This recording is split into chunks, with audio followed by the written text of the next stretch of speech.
फिर अब हम क्या करते हैं, एनसीईआरटी के कुछ डीप लाइन्स को पढ़ लेते हैं, ठीक है। तो पहले आता है चानकोटिस जो था एक साइंटिस्ट था, जो भी पढ़ना है पढ़ लो, चानकोटिस, ठीक है।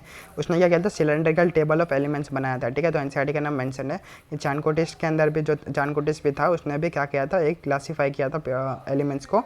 कैसे किया था, सिलेंड्रिकल टेबल ऑफ एलिमेंट्स उसने बना दिया था। फिर एनसीईआरटी ने एक और दिया है कि जो पिच ब्लेंड है वो किसका और है और वो क्या क्या कंटेन करता है, ठीक है। तो लोग बोल रहे हैं कि भाई मेटलर्जी हट गया है, नहीं आएगा, लेकिन भाई पीरियोडिक टेबल के अंदर है। फिर ये वाला क्वेश्चन उठाकर दे देगा। सेम टू सेम जो सोल्यूशन चैप्टर जो है, सोल्यूशन चैप्टर के अंदर बोल देगा जर्मन सिल्वर, ठीक है। जर्मन सिल्वर किस किस से मिलकर बने, तो लोग बोलते हैं कि भाई मेटलर्जी हट गया है, नहीं आएगा, लेकिन सोल्यूशन चैप्टर के अंदर है कि जर्मन सिल्वर है। और पिच ब्लेंड पे क्या है, एक मिक्सर ही है, तो बोल देगा वो ठीक है, एंटी वाले बोल देंगे भाई पिच ब्लेंड एक मिक्सर है, और मिक्सर टॉपिक अपन सोल्यूशन के अंदर पढ़ते ही है, मिक्सर टॉपिक उसके अंदर पढ़ते ही है, तो ये वाला क्या रेलेवेंट हो गया। इसलिए जो चैप्टर जो भी चीज़ें ठीक है अपने को उसी चैप्टर में दी जाती है उसको अपने को लीव नहीं करना है। तो पिच ब्लेंड किसका और है, ठीक है, और वो क्या क्या कंटेन करता है, तो वो भी अपन देख लेते हैं। एनसीईआरटी का दिया है कि पिच ब्लेंड जो है वो यूरेनियम का और है, ठीक है, और वो एक्टिनियम और प्रोटो एक्टिनियम को कंटेन करता है।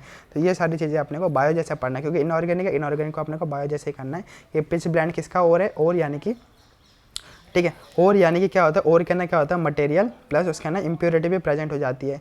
तो खाली अपने को मटेरियल चाहिए रहता है, मटेरियल क्या हमारे पास पिच ब्लेंड है, तो इम्प्योरिटी को हटाने के बाद में जहाँ से अपने को मिलता है उसको अपन बोल देते हैं और यानी कि ऐसा मटेरियल, ठीक है, मटेरियल ऐसी इम्प्योरिटी के साथ में जुड़ा हुआ हो जहाँ से अपन इकोनॉमिकली फ़ायदे में रह सके, ठीक है। यानी कि उसको सेपरेट करने के बाद में ज़्यादा से ज़्यादा अपने को मटेरियल मिले और कम ही अपने को इम्प्योरिटी मिले, उसको बोलते हैं अपन और बोल देते हैं, ठीक है। फिर बाद में आता है कि IUPAC ऑफिशियल नेमिंग को क्यों किया गया, तो अपन को पता है ना कि 100 से ज़्यादा जो होते हैं उसको अपन क्या देते हैं, नाम देते हैं कि 0 को अपन नील बोलते हैं, 1 को अपन अन बोलते हैं, 2 को अपन बाय बोलते हैं, ट्राई। तो ये वाला नेमिंग अपने निकाला ही क्यों, ठीक है, ये बना ही क्यों, ये नेमिंग क्या ज़रूरत है सबकी। वो था ही ना अपने पास कि मेंडेलिवियम हो गया, लॉरेंशियम हो गया, रुदरफोर्डियम हो गया, ये सब तो वो लोग नाम दे रहे हैं नामकरण, तो वो वाला नेमिंग अपन ने निकाला क्यों IUPAC वाला, इसलिए निकाला क्योंकि to avoid the controversy between the scientist. यानी कि फॉर एग्जांपल 104 नंबर जो 104 नंबर जो एलिमेंट था वो ना 2 साइंटिस्ट ने अलग अलग जगह इंडिपेंडेंटली खोजा था। यानी कि USA के अंदर एक साइंटिस्ट काम कर रहा था, अमेरिका साइंटिस्ट रुदरफोर्डियम काम कर रहा था, और रसिया का एक साइंटिस्ट था कुर्चावोटियम, ठीक है, जो भी है, ये दोनों साइंटिस्ट क्या कर रहे थे, काम कर रहे थे। तो इन दोनों ने अलग अलग जगह खोजा, और अब इन दोनों में लड़ाई हो गई, और इन दोनों में लड़ाई हो गई, यानी इन दोनों कंट्री में लड़ाई हो गई, अमेरिका और रशिया में, कि भाई मेरे कंट्री के साइंटिस्ट ने खोजा तो इसका नाम मेरे साइंटिस्ट के नाम पर होगा। फिर अमेरिका बोलता है कि नहीं, इसका नाम मेरे साइंटिस्ट के नाम पर होगा। तो ये लड़ाई को रोकने के लिए IUPAC नेमिंग कर दी गई, और इसका नाम क्या रख दिया गया, अननील क्वाडियम, ठीक है, जो अननील क्वाडियम। तो समझ गया IUPAC नेमिंग क्यों आया, क्योंकि 104 नंबर जो था वो रुदरफोर्डियम और जो कुर्चाकोटियम जो भी था, ठीक है, इन दोनों के बीच में लड़ाई हो रही थी कंट्री के बीच में, ठीक है, वर्ल्ड वॉर ना हो इसलिए, ठीक है, क्या हो गया, एक IUPAC नेमिंग कर दिया जिससे किसी का भी सेंटिमेंट हर्ट ना हो, ठीक है। ये भी अपने को समझ आ चुका है, ठीक है, ये वाला अपने को समझ आ चुका है। फिर उसके बाद में आता है अगला सवाल, क्या बोला कि जो हीलियम है और जो हाइड्रोजन है कौन से ब्लॉक में बिलोंग करते हैं। अपने को क्या पता है, अपन पढ़ते ना, हीना, नीना और करीना का एक्सरे रंगीन। तो ये हीना, नीना और करीना 18 ग्रुप है, 18 ग्रुप कहाँ पर था, P ब्लॉक। तो हीलियम क्या होगा, P ब्लॉक का हो गया। नहीं, नको, बिल्कुल नहीं, यही तो गलती करते हैं, यही सवाल आएगा, सब गलत करके मैं लिख के देता हूँ, सब गलत करेंगे। मैंने क्या बताया था, ब्लॉक की डेफिनेशन के अंदर ही बताया था कि लास्ट इलेक्ट्रॉन जिस सब सेल के अंदर जाता है उसको अपन बोलते हैं उसी ब्लॉक का एलिमेंट। तो हीलियम के पास 2 इलेक्ट्रॉन है, यानी कि इस इलेक्ट्रॉन कॉन्फिगर 1s2 है, और ये लास्ट इलेक्ट्रॉन किस में जा रहा है, S सब सेल के अंदर जा रहा है, S सब सेल में जा रहा है। इसलिए हीलियम P ब्लॉक का नहीं है, हीलियम S ब्लॉक का है। खाली रखने के लिए उसको P ब्लॉक के ऊपर रख लेते हैं। रखने के लिए क्यों रखते हैं P ब्लॉक के ऊपर, क्योंकि वो 18 ग्रुप के साथ में सिमिलर प्रॉपर्टी बताता है। एक ग्रुप में सिमिलर प्रॉपर्टी वाले कोई रखते हैं ना, इसलिए वो 18 ग्रुप के साथ में सिमिलर प्रॉपर्टी बताता है, इसलिए हीलियम को P ब्लॉक में रखते हैं। लेकिन वो है कौन से ब्लॉक का, हीलियम S ब्लॉक का है। क्यों, क्योंकि लास्ट इलेक्ट्रॉन उसके अंदर S सब सेल में जा रहा है। ये अपने को चीज़ याद रखनी है, और ये वाला सवाल आएगा, सब गलत करेंगे, सब गलत करेंगे।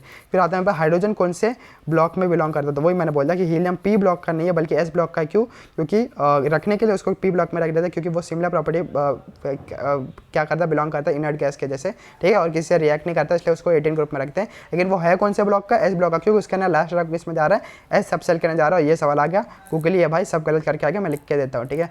और फिर दूसरा आएगा मेरे पास हाइड्रोजन कौन से ब्लॉक में बिलोंग करता है। तो हाइड्रोजन जो है मेरे पास वो जो है हाइड्रोजन जो है वो यूनिकली प्लेस्ड हो जाता है at the top of the periodic table. और हाइड्रोजन किसी ब्लॉक के अंदर किसी भी ब्लॉक के अंदर नहीं आता, क्यों? क्योंकि हाइड्रोजन जो है वो ग्रुप 1 और ग्रुप 17 दोनों के साथ में सिमिलर प्रॉपर्टी बताता है, इसलिए दोनों के अंदर रख तो सकते हैं, इसलिए इसको अलग से रखा जाता है हाइड्रोजन को।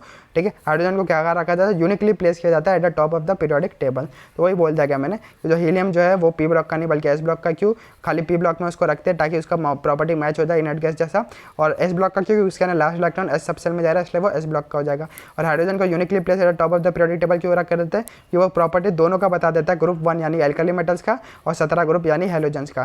तो ये दोनों सवाल बहुत बहुत अच्छे थे, आने के बहुत बहुत चांसेस है और आया भी है। कहाँ पर आया बोलो? जेई एडवांस बेटा, जेई एडवांस भाई ये भाई।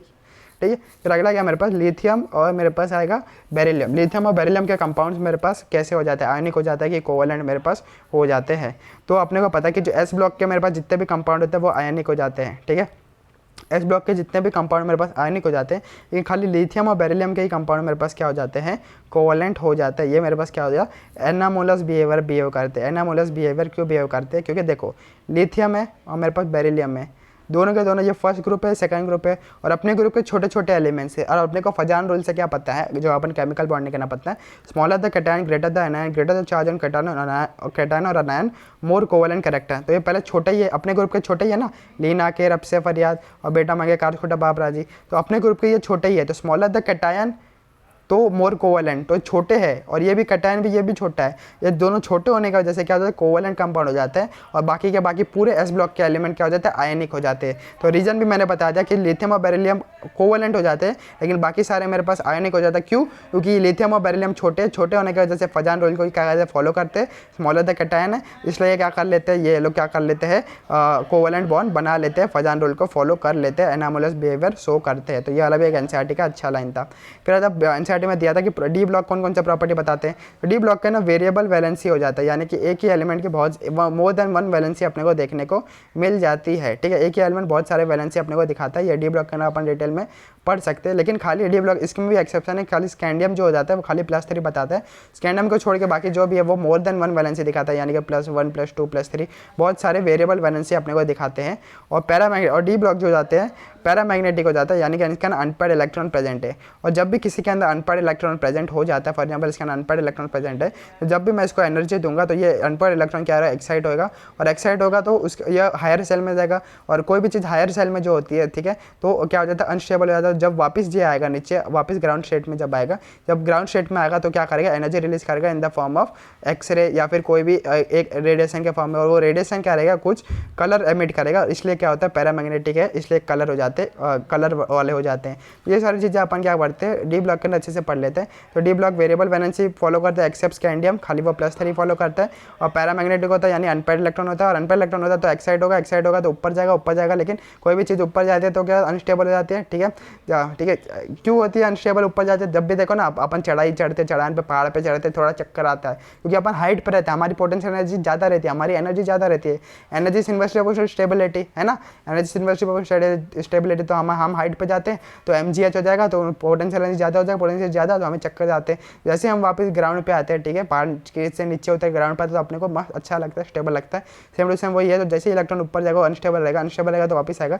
जब वापस आना रहेगा तो एनर्जी को क्या करेगा? रिलीज करेगा। ठीक है, रिलीज करेगा तो किस फॉर्म में रिलीज करेगा? कोई भी रेडिएशन फॉर्म में, और रेडिएशन क्या रहेगा? वो कलर एमिट करेगा, इसलिए पैरामैग्नेटिक मेरे पास क्या हो जाते हैं? कलर हो जाते हैं। तो सबके पीछे क्या कंसेप्ट है। फिर मेरे पास एक और चीज़ आता है जिसको बोलते हैं ट्रांस यूरेनियम एलिमेंट। नाम के अंदर है ट्रांस यूरेनियम एलिमेंट। यूरेनियम यानी कि यूरेनियम अपने को पता ही है, ठीक है। यूरेनियम का एटॉमिक नंबर कितना होता है? 92 होता है, ये अपने को याद रखना है। ट्रांस यानी कि उसके बाद में, तो यूरेनियम के बाद में जितने भी एलिमेंट्स हो जाते हैं उसको अपन क्या बोल देते हैं? Transuranium element. तो ट्रांस एलिमेंट उसको किसको बोल देंगे? तो एलिमेंट्स आफ्टर यूरेनियम, यानी कि जिसका एटॉमिक नंबर 92 के बाद वाले जितने भी है उनको क्या बोल देते हैं? ट्रांस यूरेनियम एलिमेंट बोल देते हैं, ठीक है। ट्रांस यूरेनियम एलिमेंट किसको बोलते हैं? जिसका भी एटॉमिक नंबर 92 के बाद रहेगा उसको अपन क्या बोल देते हैं? ट्रांस यूरेनियम एलिमेंट बोल देते हैं। फिर एनसीईआरटी करना है कि मेटल्स कितने, नॉन मेटल्स कितने, और मेटल और सफेद सेमीकंडक्टर मेरे पास कितने हो जाते हैं। तो मेटल्स मेरे पास मोर देन 78% है, ये एनसीईआरटी के समरी के अंदर दिए गए। नॉन मेटल्स मेरे पास लेस देन 20 नंबर है, ठीक है, पूरे पीरियोडिक टेबल के अंदर। और मेटल या फिर सेमी मेटल्स जो भी है, सेमी ठीक है, मेटल्स को अपन सेमी मेटल्स बोलते हैं, क्योंकि ना कि मेटल ना ही मेटल जैसे बिहेव करते, ना ही नॉन मेटल जैसे बिहेव करते, बीच जैसे बिहेव करते। तो ये मेरे पास कितने हो जाते हैं, खाली बहुत कम हो जाते हैं। सीता गीता ऐश्वर्या सब ट्यूशन आते हैं। इनका ट्रिक क्या है, सीता गीता ऐश्वर्या सब ट्यूशन आते हैं, तो एस्टोटाइन भी मेरे पास आ जाएगा।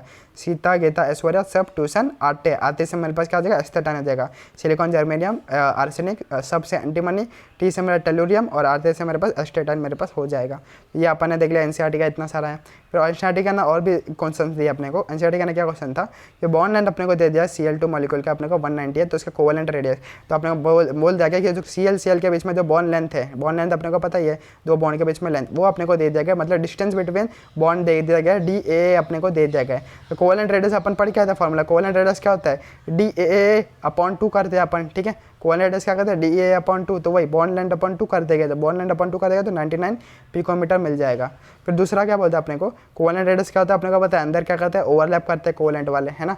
फिर distance between the 2 copper atom is इतना, तो कॉपर क्या मेरे पास मेटालिक है, इसलिए अपने को मेटालिक रेडियस बोल देते हैं। मेटालिक रेडियस पे मेरे पास क्या होता है, मेटल यानी कि जैसे डस्ट टच करते हैं और इनके बीच में जो भी डिस्टेंस होगा न्यूक्लियस है न्यूक्लियस, वो अपने को दिया गया DAA, तो मेटालिक रेडियस पे क्या था DAA/2, तो वो इसका अपॉन 2 कर देना, ये 128 हो जाएगा। तो रेडियस जब भी निकालना रहता है तो बॉन्ड लेंथ का क्या कर देने का, आधा कर देने का, यानी इंटरन्यूक्लियर डिस्टेंस का आधा कर लेने का, तो अपने को रेडियस अपने को मिल जाता है। फिर अपने को एनसीईआरटी का ना एक और दिया था कि इनर्ट गैस का रेडियस हमारे पास क्यों बढ़ जाता है, क्यों। इनर्ट गैस क्या होता है मेरे पास मोनो एटॉमिक हो जाते हैं, इनर्ट गैस मोनो एटॉमिक हो जाता है, इसलिए उनका वंडरवॉल रेडियस मेजर किया जाता है। नॉन बॉन्डेड इनर्ट गैस क्या होता है मोनो एटॉमिक हो जाता है, मोनो एटॉमिक हो जाता है, तो इसलिए उनका वंडरवॉल रेडियस मेजर किया जाता है नॉन बॉन्डेड स्टेट के अंदर, नॉन बॉन्डेड स्टेट के अंदर, इसलिए उनका इनर्ट गैस का बढ़ जाता है। अपन ऐसा पढ़ रहे थे ना कि ये एक मॉलिक्यूल है और ये मेरे पास क्या दूसरा मॉलिक्यूल है, ठीक है, दूसरा मॉलिक्यूल है, तो इस मॉलिक्यूल का एक एटम और इस मॉलिक्यूल का एक एटम क्या करके सेम एटम के बीच का अपन इंटरन्यूक्लियर डिस्टेंस देखेंगे और उसका अपन आधा कर लेते, तो बीच में गैप भी प्रेजेंट है, इसलिए क्या हो जाता है इनका इनर्ट गैस का रेडियस मेरे पास क्या हो जाता है ज़्यादा हो जाता है। वंडरवॉल रेडियस अपन देख के आए ही थे, तो इसलिए वो मोनोएटॉमिक है, तो दो एटम रह गए, ठीक है, दो मॉलिक्यूल रह गए, दो मॉलिक्यूल के दो एटम रह गए, बीच में गैप भी रहेगा, और वंडरवॉल रेडियस मेजर होता है, इसलिए बीच में गैप है और नॉन बॉन्डेड स्टेट के अंदर लेकर आ जाता है, इसलिए इसका रेडियस क्या हो जाता है बड़ा हो जाता है इनर्ट गैस का। तो ये वाला भी एनसीईआरटी का पॉइंट हमारा कवर हो चुका है। फिर एनसीईआरटी का एक और पॉइंट था कि जो रेडियस ऑफ एनायन ज़्यादा हो जाता है पेरेंट एटम से और कैटायन का सबसे छोटा हो जाता है, यानी कि अगर सेम एलिमेंट रहे, सेम एलिमेंट अगर आ जाए तो एनायन का सबसे ज़्यादा साइज हो जाता है, फिर इसका तो सेम E/Z रेशियो जो अपन पढ़ के आते हैं कि सबके अंदर जेड, सबका देखो सारे के सारे एलिमेंट सेम ही है, नहीं सबका एटॉमिक नंबर तो मेरे पास सेम ही है, तो E/Z रेशियो देखना है। तो रेडियस ये देखो जिसका ना इलेक्ट्रॉन ज़्यादा रहेगा, जिसका प्रोटॉन तो सबका ना सेम है, जिसका ना इलेक्ट्रॉन ज़्यादा यानी रिपल्सन ज़्यादा यानी जो रिपल करेगा तो साइज़ बढ़ जाएगा, तो इसका ना इलेक्ट्रॉन ज़्यादा, एक इलेक्ट्रॉन ज़्यादा, तो इसका रिपेल करेगा साइज बढ़ जाएगा, इसलिए एनायन का सबसे ज़्यादा हो जाएगा E/Z रेशियो। फिर पेरेंट एटम का कुछ नहीं, E/Z रेशियो सेम है, लेकिन जो कैटायन जो है उसका ना एक इलेक्ट्रॉन कम हो जाएगा, यानी कि इलेक्ट्रॉन एक मेरे पास कम हो जाएगा, और प्रोटॉन तो उतना ही है, मतलब प्रोटॉन इलेक्ट्रॉन के ऊपर हावी पड़ जाएगा, प्रोटॉन इलेक्ट्रॉन के ऊपर हावी पड़ जाएगा, तो प्रोटॉन क्या करेगा सारे इलेक्ट्रॉन को खींच लेगा अपने तरफ और उसका E/Z रेशियो क्या हो जाएगा कम हो जाएगा। ये सारी चीज़ें मैं बता चुका हूँ डिटेल के अंदर, खाली मैं एनसीईआरटी की लाइन्स जो है वो मैं बता रहा हूँ जो एनसीईआरटी में दी गई है, तो वही है। तो E/Z रेशियो जिसका ज़्यादा रहेगा उसका रेडियस मेरे पास क्या रहेगा ज़्यादा रहेगा, तो ये एनसीईआरटी के ना लिखा था। फिर बोलता कि जो आयोनाइजेशन एनर्जी है वो हमेशा पॉजिटिव हो जाती है, यानी कि हमेशा एंडोथर्मिक हो जाती है आयोनाइजेशन एनर्जी। क्यों, क्योंकि आयोनाइजेशन एनर्जी क्या होता है, energy required to remove electron from isolated gases atom, क्योंकि किसी भी इलेक्ट्रॉन को अगर मुझे निकालना है तो उसके जेड इफेक्टिव को अपने को ओवरकम करना ही पड़ेगा, इसलिए हमें क्या करना है उसमें एनर्जी देनी पड़ेगी। इसका रीजन कह दिया था एनसीईआरटी का ना कि energy is always required to remove an electron from an atom. Always positive क्यों होता है, डेल्टा पॉजिटिव क्यों होता है कि एनर्जी हमेशा देनी ही पड़ेगी इलेक्ट्रॉन को, क्योंकि उसके जेड इफेक्टिव को क्या करना है ओवरकम करना है, न्यूक्लियस का जो जेड इफेक्टिव है उसको ओवरकम करना ही पड़ेगा। फिर एनसीईआरटी में क्या कहता था कि जेड इफेक्टिव और जेड के बीच में कंपेयर करो, तो अपने को क्या पता है जेड अपने को क्या पता है, जेड क्या होता है मेरे पास, ठीक है, तो मेरे पास ये क्या न्यूक्लियस है और ये मेरे पास क्या आउटर मोस्ट सेल है और बीच में भी मेरे पास बहुत सारे सेल है। जेड क्या होता है मेरे पास, न्यूक्लियस जो है वो आउटर मोस्ट इलेक्ट्रॉन पर जिस ठीक है अट्रैक्शन से अट्रैक्ट कर रहे हैं उसको अपन जेड बोल देते हैं, और बीच वाले जो अपन क्या कर रहे हैं, बीच वाले जो इलेक्ट्रॉन रिपेल कर रहे हैं बाहर वाले को उसको अपन सिग्मा बोल देते हैं। तो जेड इफेक्टिव क्या होता है Z minus sigma, Z effective क्या होता है मेरे पास जेड माइनस सिग्मा, तो जेड इफेक्टिव हमेशा क्या रहेगा छोटा रहेगा जेड से, ठीक है। जेड क्या होता है यानी कि न्यूक्लियस बाहर वाले को कितने से खींच रहा है, जेड इफेक्टिव क्या होता है बाहर वाले से कितने से खींच रहा है, माइनस जो बीच वाले बाहर वाले को कितने से बाहर ढकेल रहे रिपेल कर रहे हैं। तो ये सारी चीज़ें अपन ने अच्छे से पढ़ ली है, तो ये माइनस हो रहा है, ठीक है, इसलिए जेड इफेक्टिव कम हो जाता है जेड से। फिर आता है मेरे पास वो बोल रहा है कि when is shielding effect effective, यानी कि जो फैमिली वाले का जो प्रेशर है वो कब, मेरा जो बीच वाला इलेक्ट्रॉन जो है वो कब इफेक्टिव हो जाएगा, कब, जब इनर ऑर्बिटल अच्छे से भरे रहे, यानी कि जो बीच वाले जो सेल रहेंगे, ठीक है, उसका इलेक्ट्रॉन जितने ज़्यादा इलेक्ट्रॉन भरे रहेंगे, अच्छे से कंप्लीटली फील्ड भरे रहेंगे, तो उतने ज़्यादा से क्या करेगा वो प्रेशर क्रिएट करेगा और इन दोनों को मिलने, न्यूक्लियस को और इलेक्ट्रॉन को, ठीक है, इन दोनों को मिलने नहीं देंगे, ठीक है, इन दोनों को मिलने नहीं देंगे, तभी मेरे पास क्या होगा, शील्डिंग इफेक्ट क्या रहेगा, इफेक्टिव रहेगा। शील्डिंग इफेक्ट क्या होता है, repulsion by the inner electron to the outer electron, ठीक है, जिससे जेड इफेक्टिव के मेरे पास क्या हो जाता है, कम हो जाता है, तो इसको बोलते हैं शील्डिंग इफेक्ट। शील्डिंग इफेक्टिव कब रहेगा, जब अंदर वाले फैमिली वाले क्या बहुत तगड़े तगड़े रहेंगे, पूरे भरे हुए रहेंगे, बहुत सारे फैमिली वाले क्या रहेंगे, खिलाफ रहेंगे, तब हो जाता है। फिर हमारे पास आ जाता है कि आयोनाइजेशन एनर्जी ऑफ ऑक्सीजन और मेरे पास नाइट्रोजन, मेरे पास नाइट्रोजन का मेरे पास ज़्यादा क्यों हो जाता है, अपने को पता है लेफ्ट साइड में आयोनाइजेशन एनर्जी क्या होता है, बढ़ता है, ठीक है, बढ़ना चाहिए था, आयोलॉजी बीबीसी न्यूज़ ऑन, तो ऑक्सीजन का ज़्यादा होना चाहिए, लेकिन नाइट्रोजन का ज़्यादा क्यों हो जाता है, वही हाफ फील्ड वाला रूल हो जाएगा कि नाइट्रोजन मेरा हाफ फील्ड है, हाफ फील्ड का मेरे पास क्या हो जाता है, स्टेबल है तो इसमें से निकालना बहुत मुश्किल हो जाएगा एक इलेक्ट्रॉन, इसलिए इसका आयोनाइजेशन एनर्जी क्या हो जाएगा, जीरो हो जाएगा। तो एनसीईआरटी लेकिन यहाँ पर क्या लिखती है, और एनसीईआरटी क्या लिखती है, आयोनाइजेशन एनर्जी क्या, एनसीईआरटी ऐसा क्या लिखती है, NCERT half field full field का रीजन नहीं देती, वो क्या लिखती है कि जो ऑक्सीजन जो है उसके ना 2 इलेक्ट्रॉन भरे हुए हैं, देखो इसका ना खाली 3 इलेक्ट्रॉन ही भरे, लेकिन यहाँ पर 4 इलेक्ट्रॉन है ना, पी के ना, तो पी के ना 4 इलेक्ट्रॉन है, तो एक और 3 भर दिया और एक और इलेक्ट्रॉन यहाँ पर आ गया, तो एनसीईआरटी बोलते हैं कि जो ऑक्सीजन है उसके एक ऑर्बिटल का ना 2 इलेक्ट्रॉन भर दिए गए, 2 इलेक्ट्रॉन है, तो 2 इलेक्ट्रॉन क्या करेंगे, ऑर्बिटल के अंदर क्या करेंगे, रिपल्सन क्रिएट करेंगे, ठीक है, भीड़ क्रिएट करेगा, रिपल्सन की वजह से ये अनस्टेबल हो जाएगा, या अनस्टेबल हो जाएगा इसमें, इसलिए इसमें से इलेक्ट्रॉन निकालना आसान हो जाएगा। तो एनसीईआरटी उल्टा अलग बोलती है, एनसीईआरटी क्या बोलती है कि इसके अंदर तीनों में एक हर ऑर्बिटल का ना एक इलेक्ट्रॉन है, लेकिन ऑक्सीजन के अंदर देखा जाए तो एक ऑर्बिटल का ना 2 इलेक्ट्रॉन होने की वजह से क्या करेंगे, रिपल्सन क्रिएट होगा, रिपल्सन से अनस्टेबल हो जाएगा, तो इसमें से इलेक्ट्रॉन निकालना क्या हो जाएगा, आसान हो जाएगा, और ये स्टेबल हो जाएगा, इसलिए इलेक्ट्रॉन निकालना मुश्किल हो जाएगा, इसलिए इसका क्या हो जाएगा, ज़्यादा हो जाएगा हमारे पास आयोनाइजेशन एनर्जी। और इसका हम रीजन क्या बताते हैं, हम लोग बताते हैं कि हाफ फील्ड है, तो इसके अंदर ज़्यादा एक्सचेंज हो गया, तो एक्सचेंज एनर्जी ज़्यादा निकलेगी, कोई भी एनर्जी निकलेगी, एनर्जी कम होगी तो उसका स्टेबिलिटी बढ़ेगा। तो एनसीईआरटी और अपन दोनों का ठीक है, दोनों का रीजन क्या है, सही है, ठीक है, तो एनसीईआरटी का भी रीजन पता होना चाहिए, अपना भी रीजन हो जाना चाहिए। तो एनसीईआरटी बोलती है कि वही रिपल्सन वाला खेल खेलती है और अपन क्या खेलते हैं, एक्सचेंज एनर्जी वाला खेल खेलते हैं, दोनों का दोनों रीजन क्या सेम है, ठीक है। फिर अगला क्या बोलता है अपने को कि जो बेरिलियम का है वो मेरे पास क्या होता है, ज़्यादा हो जाता है हमारे पास बोरॉन से, वही अगर मैं बेरिलियम का देखूँ, बेरिलियम का क्या होता है 1s2 2s2 मेरे पास कॉन्फिगरेशन होता है, बोरॉन का मेरे पास 2p1 हो जाता है। तो बेरिलियम का अगर देखो ये मेरे पास फुल फील्ड हो जाता है और ये मेरे पास पार्शियली फील्ड हो जाता है, तो बेरिलियम का फुल फील्ड होने की वजह से बेरिलियम का ज़्यादा हो जाता है मेरे पास, लेकिन एनसीईआरटी फुल फील्ड का रीजन नहीं देती। एनसीईआरटी क्या बोलती है, एनसीईआरटी शील्डिंग इफेक्ट से आंसर देता है, ठीक है, शील्डिंग इफेक्ट से देता है कि जो शील्डिंग इफेक्ट अगर देखा जाए तो SPDF ऐसा हो जाता है, ठीक है, तो एस का शील्डिंग इफेक्ट सबसे ज़्यादा ऐसा हो जाता है, मेरा शील्डिंग इफेक्ट का मेरे पास ऑर्डर ऐसा मेरे पास हो जाता है, ठीक है। सॉरी, शील्डिंग इफेक्ट का ऑर्डर ये गलत बता रहा है, शील्डिंग इफेक्ट का ऑर्डर मेरे पास कैसा होता है, एस का ज़्यादा, फिर पी का, फिर डी का ऐसा, तो बोल रहा है शील्डिंग ज़्यादा हो जाएगी किसके अंदर, तो शील्डिंग ज़्यादा, तो अपने को पता है ionisation energy is inversely proportional to क्या हो जाएगा, शील्डिंग इफेक्ट हो जाएगा, ठीक है, शील्डिंग इफेक्ट के, ठीक है, तो शील्डिंग ज़्यादा हो जाएगा, ज़्यादा रिपल्सन हो जाएगा, तो आयोनाइजेशन एनर्जी क्या हो जाएगा, कम हो जाएगा। तो शील्डिंग ज़्यादा किसका है मेरे पास, शील्डिंग मेरे पास ज़्यादा किसका, ठीक है, तो आंसर क्या बोलते हैं, शील्डिंग इफेक्ट का अपने को रीजन अपने को दे देती है, तो अपने को वो है शील्डिंग इफेक्ट का रीजन दे या फिर अपने को हाफ फील्ड फुल फील्ड का रीजन दे, तो वो मेरे पास सही बन जाता है।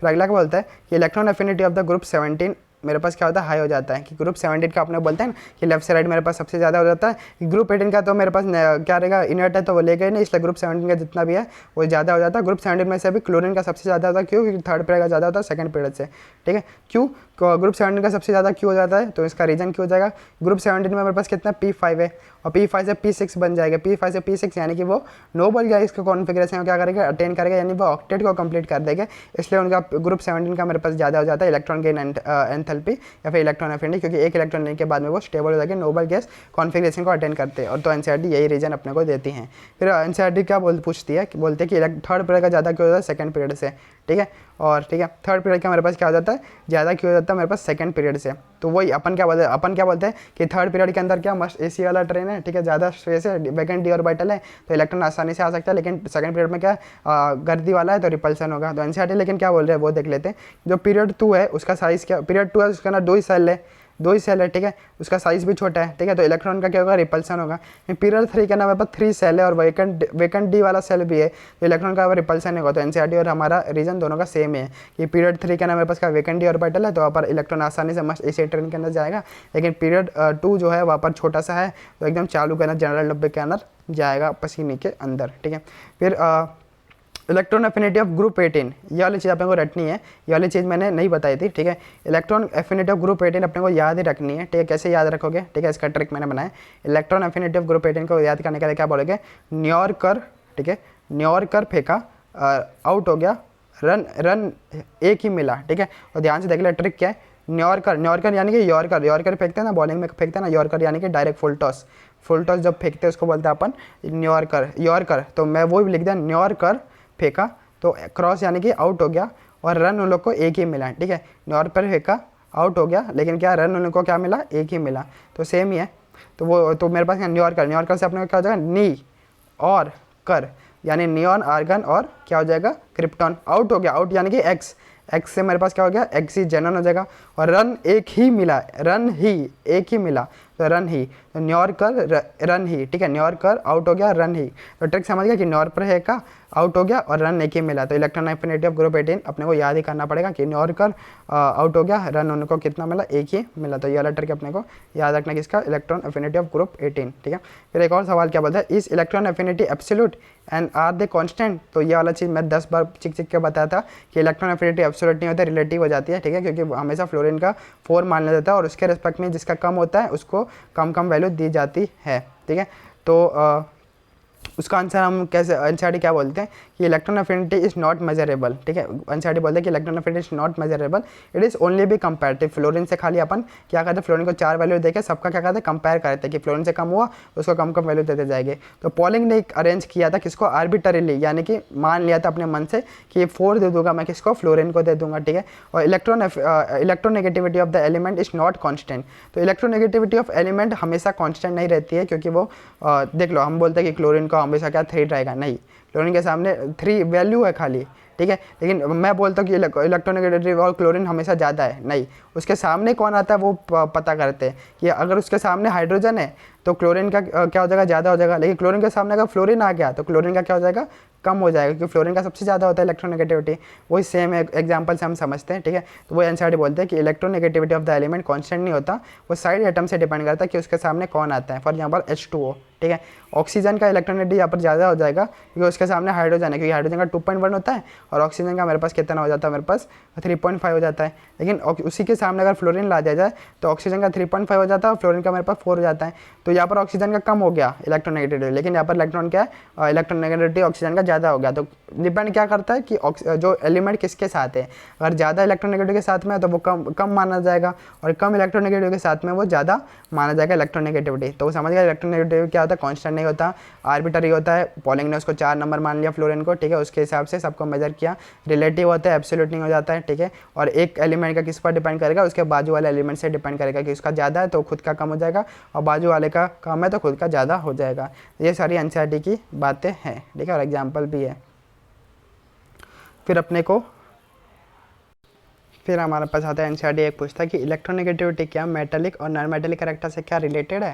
तो देख लेते हैं कैसे रिलेटेड है कि नहीं। तो अपने को पता है लेफ्ट साइड मेरे पास क्या होता है, नॉन मेटल्स की तरफ जा रहे हैं, तो लेफ्ट साइड मेरे पास क्या है, नॉन मेटालिक कैरेक्टर बढ़ता है, और लेफ्ट साइड जेड इफेक्टिव बढ़ता है, जेड इफेक्टिव बढ़ेगा तो सैड पैड ऑफ इलेक्ट्रॉन को अट्रैक्शन का टेंडेंसी भी बढ़ेगा, यानी इलेक्ट्रोनेगेटिविटी भी बढ़ेगा। तो इलेक्ट्रोनेगेटिविटी जो है वो नॉन मेटालिक कैरेक्टर से रिलेटेड है कि electronegativity is directly proportional to non metallic character और inversely proportional to metallic character, क्योंकि नॉन मेटालिक बढ़ेगा तो मेटालिक मेरे पास क्या होगा, घटेगा। तो रिलेटेड तो है कि अगर नॉन इलेक्ट्रोनेगेटिव लेफ्ट साइड बढ़ रहा है, नॉन मेटालिक मेरे पास लेफ्ट साइड बढ़ रहा है। लेकिन थोड़ा सा और समझते कैसे रिलेटेड है कि इलेक्ट्रोनेगेटिव के क्या होता है, मेरे पास अट्रैक्ट करना सैड पैड ऑफ इलेक्ट्रॉन को, और नॉन मेटल का भी क्या काम सॉरी नॉन मेटल का भी क्या काम होता है, नॉन मेटल का काम होता है कि इलेक्ट्रॉन को अट्रैक्ट करना। फॉर एग्जांपल NaCl हो गया, NaCl के अंदर मेरे पास क्लोरीन क्या नॉन मेटल है और सोडियम मेरे पास क्या हो गया, मेटल है। तो सोडियम क्या देगा, एक इलेक्ट्रॉन को क्या देगा, लूज करेगा, और वही इलेक्ट्रॉन को अट्रैक्ट कर लेगा ये नॉन मेटल क्लोरीन। तो नॉन मेटल का काम क्या है, इलेक्ट्रॉन को लेना, और इलेक्ट्रोनेगेटिव भी क्या होता है कि अट्रैक्ट करना इलेक्ट्रॉन को। तो दोनों का मतलब एक ही हो गया थोड़ा बहुत, है ना। इसलिए electronegativity directly non metallic character, क्यों, क्योंकि लेफ्ट साइड इलेक्ट्रोनेगेटिव बढ़ रहा है और नॉन मेटालिक कैरेक्टर भी नॉन मेटल की तरफ जा रहा है, तो नॉन मेटालिक कैरेक्टर भी बढ़ रहा है। और वैसे भी हम समझ सकते हैं कि नॉन मेटल का काम भी अट्रैक्ट करना, एक इलेक्ट्रॉन लेना ही होता है, और इलेक्ट्रोनेगेटिव का मतलब भी इलेक्ट्रॉन को अट्रैक्ट करना ही होता है, और उसका अपोजिट हो जाएगा मेरे पास मेटालिक कैरेक्टर। तो हाँ रिलेटेड है। फिर आता है मेरे पास अगला सवाल बोलता है कि केमिकल रिएक्टिविटी किसके अंदर सबसे ज़्यादा हो जाएगी। केमिकल रिएक्टिविटी मतलब यानी कि कौन से दो एलिमेंट्स अच्छे से मस्त केमिकल रिएक्ट करके एक कंपाउंड बना लेंगे। तो हमें पता है कि कोई भी एक एलिमेंट बॉन्ड बनाना है, आयनिक बॉन्ड, तो उसका ना एक क्या देना चाहिए, एक जन को इलेक्ट्रॉन देना चाहिए और दूसरे जन को उसी इलेक्ट्रॉन को लेना चाहिए। तो इलेक्ट्रॉन देना चाहिए, आसानी से कौन इलेक्ट्रॉन देगा जिसका आयोनाइजेशन एनर्जी मेरे पास कम होगा, और आसानी से कौन इलेक्ट्रॉन लेगा जिसका इलेक्ट्रॉन एफिनिटी मेरे पास क्या रहेगा, ज़्यादा रहेगा। ये बात समझ गई। तो आयोनाइजेशन एनर्जी क्या होता है, लेफ्ट साइड मेरे पास बढ़ता है, टॉप से बॉटम घटता है। तो टॉप से बॉटम घटता है तो एकदम कम वाला चाहिए, तो टॉप से बॉटम एकदम बॉटम पे कौन आता है पीरियोडिक टेबल पे, हेलिना की रब से फरिया, तो सीजियम आता है सबसे बॉटम पे। और लेफ्ट साइड मेरे पास एकदम राइट पे कौन आता है, और हमें पता है इलेक्ट्रोनेगेटिविटी राइट पे तो फ्लोरीन आता है, लेकिन हमें क्या पता है कि थर्ड पीरियड की ज़्यादा हो जाती है सेकंड पीरियड से इलेक्ट्रॉन एफिनिटी। क्यों? क्योंकि थर्ड पीरियड के ना वैकेंट ऑर्बिटल है, साइज अच्छा है, तो उसका ना ज़्यादा एसी वाले डब्बे में जाएगा। तो CH Cl की सबसे अच्छा कंपाउंड मेरे पास बन जाएगा केमिकल रिएक्टिविटी के अंदर। जहाँ पर मैंने गलती से CSF लिख दिया, यहाँ पर आंसर क्या होगा CSCl हो जाएगा। ठीक है, तो CSCl मेरे पास मोस्ट आयनिक कंपाउंड। तो कोई बोल देगा मोस्ट आयनिक कंपाउंड कौन सा मेरे पास, CS मेरे पास, Cl मेरे पास बहुत अच्छा केमिकल रिएक्टिविटी बता देता है। और केमिकल रिएक्टिविटी को एनसीईआरटी का एक और बोला है ये best shown by the reaction. ठीक है, तो मतलब किसके साथ में किसी का भी केमिकल रिएक्टिविटी हम पता कर सकते हैं। तो ऑक्सीजन और हैलोजन्स, ऑक्सीजन और हैलोजन के साथ में किसी का भी केमिकल रिएक्टिविटी हम अच्छे से पता लगाया जा सकता है कि कोई भी एलिमेंट जो है वो ऑक्सीजन और हैलोजन के साथ में कैसे रिएक्ट करता है, उसी बेसिस पर हम पता लगा सकते हैं कि ये एलिमेंट कितना रिएक्टिव है। ठीक है, तो ये एनसीईआरटी कहना दिया, यह याद रखना ऑक्सीजन और हैलोजन यानी कि ग्रुप 17 पे खतरा 16 का डोला, ऐसे याद रखना मेरा 16 का डोला 17 पे खतरा। ठीक है, ठीक है, तो केमिकल रिएक्टिविटी सबसे अच्छा ठीक किसके साथ में दिखाया जा सकता है, 16 का डोला 17 का खतरा। ठीक है, समझ गया, 16-17 ऐसे याद रखना ही पड़ेगा। ठीक है, और इसका कोई रीज़न है ही नहीं। ठीक है, तो फिर आते हैं उन पर ऑक्साइड्स। तो ऑक्साइड देख लेते हैं, तो लेफ्ट में कौन कौन से ऑक्साइड हो जाता है, मिडिल में कौन से हो जाते हैं, राइट में कौन से हो जाते हैं। तो अभी अपन ने देख लिया कि लेफ्ट से राइट अपन जाते हैं। ठीक है, तो राइट में अपने को कौन देखने को मिलता है, नॉन मेटल्स देखने को मिलता है, और लेफ्ट में अपने को कौन देखने को मिलता है, मेटल्स देखने को मिलता है, और मिडल यानी कि जो ब्रिज होता है उसके ऊपर अपने को मेटलॉइड्स देखने को मिल जाते हैं।